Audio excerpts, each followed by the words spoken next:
What's up, y'all? Sparta here, and I want to do a quick video on how I feel LG has handled marketing, advertising, and whatnot with the LG V20. Now, this comes from a lot of feelings that have been like summed up by like other reviewers on YouTube, like Juan Bagnell at pocketnow.com, and the most recent the most recent video that he put up about well, essentially just his LG V20 review.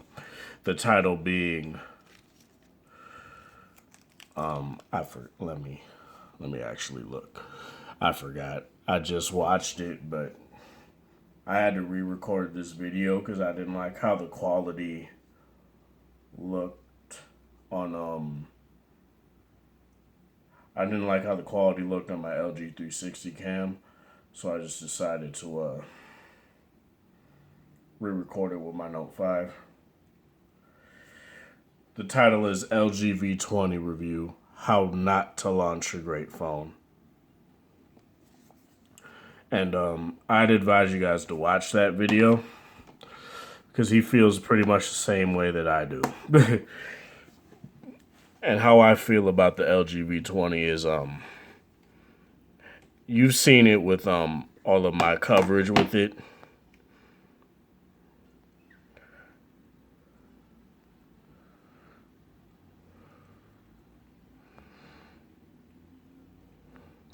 You've seen it with all my I'm trying to get this damn phone to focus. My bad. You've seen it with all my coverage how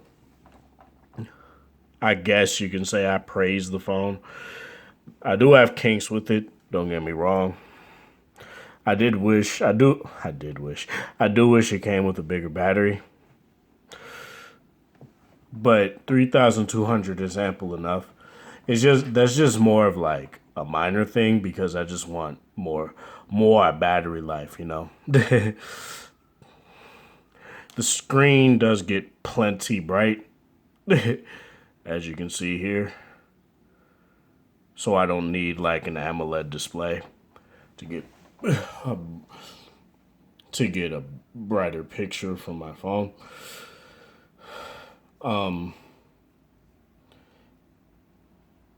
I love the camera. I love the headphone jack and the audio quality, despite the fact that I have a unit with a bad speaker. It gets plenty loud at its second to loudest volume. I love the fingerprint scanner on the back being the power button as well. I love the fact that they still have removable battery. Like, there's a lot of things that I love the fact that they still have an IR blaster because I use that every day, to the point of which I switched out Chrome and put the quick remote right there so I could turn off my TV whenever I want to. But I'm going to keep that on so I could have more light in here.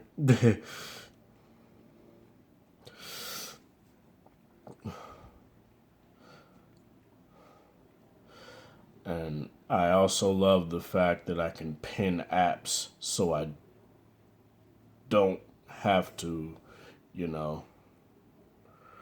So when I don't want to clear a specific app, I don't clear it by mistake.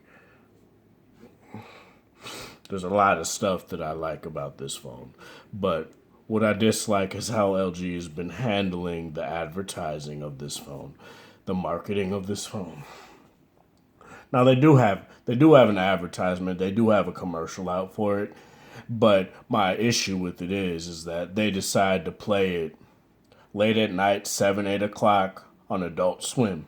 You know, where kids are asleep, where teenagers are normally asleep. Well, not teenagers. I'm 20, so I can't necessarily say teenagers would be asleep. I sure as hell wouldn't be asleep right now.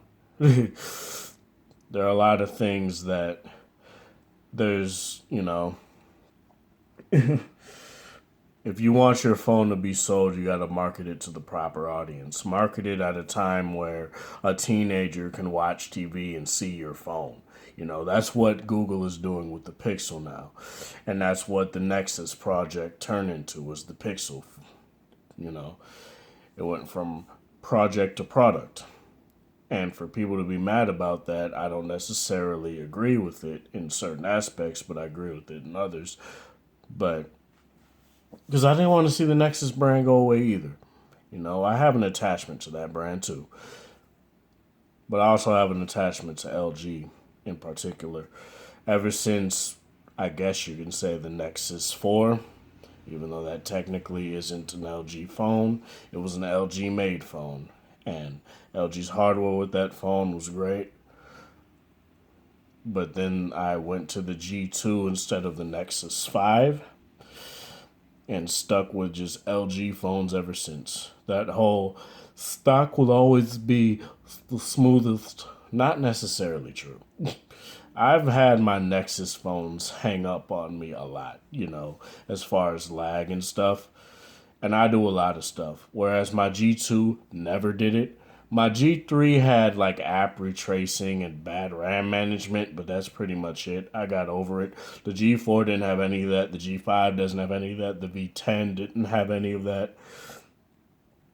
The V20 doesn't have any of that.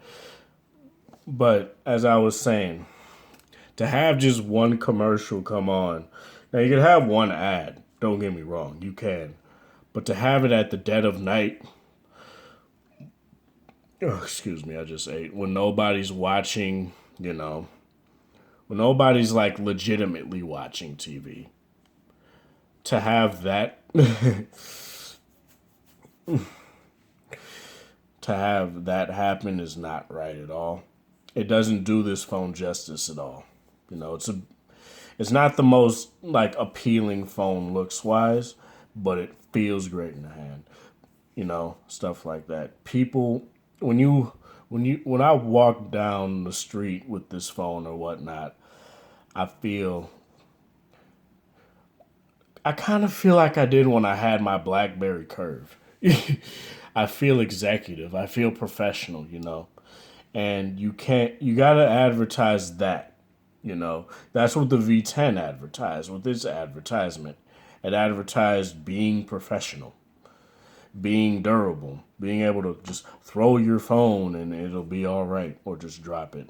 I don't know if people just throw their phones unless your tech racks or gizmo slip. But nonetheless, LG's not doing a great job with this. They advertised the G2 up the ass. They did.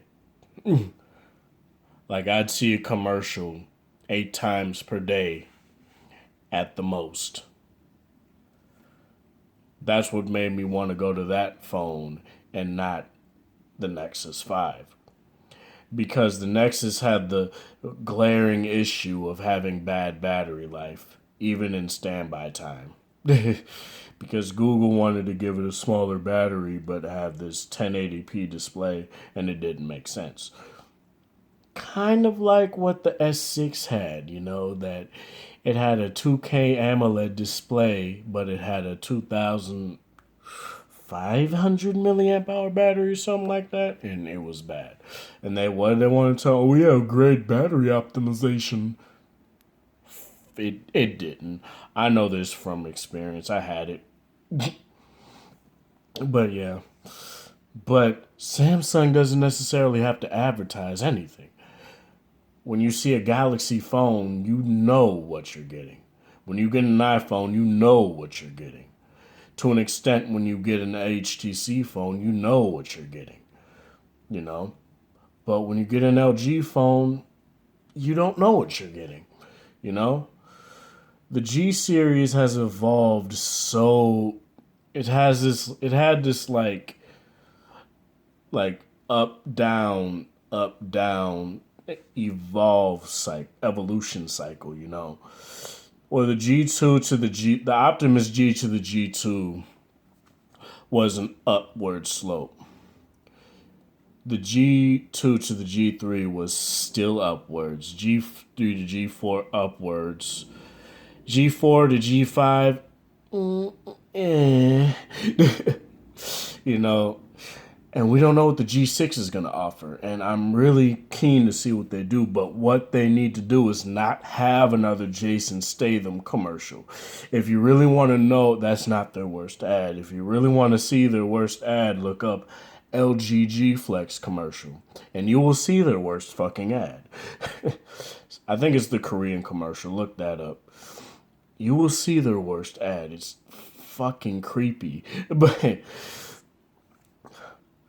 as far as, LG goes, they need to step up their advertising game. Because in my opinion, they failed the V20. My favorite phone of the year. And I'll probably come up with a list of my favorite phones of this year, despite the fact some of them will be phones I didn't have. So bear with me with that.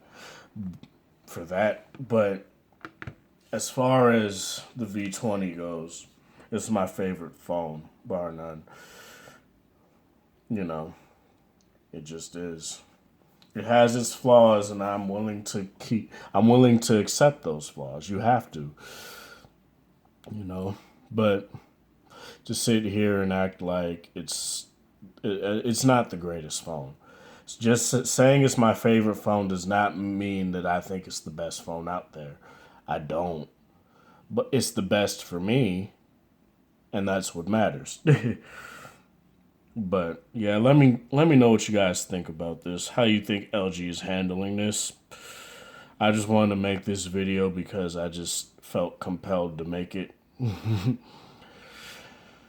Yeah, I'm gonna put my Twitter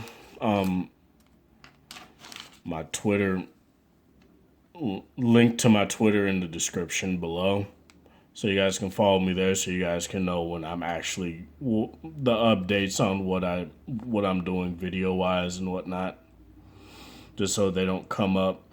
But if you guys are also hit that notification bell by my name and my channel, or even while you're watching this video, that will help too. But yeah. Thank you guys for watching. Let me know what you guys think in the comments. And I'm enjoying the feedback. I really am.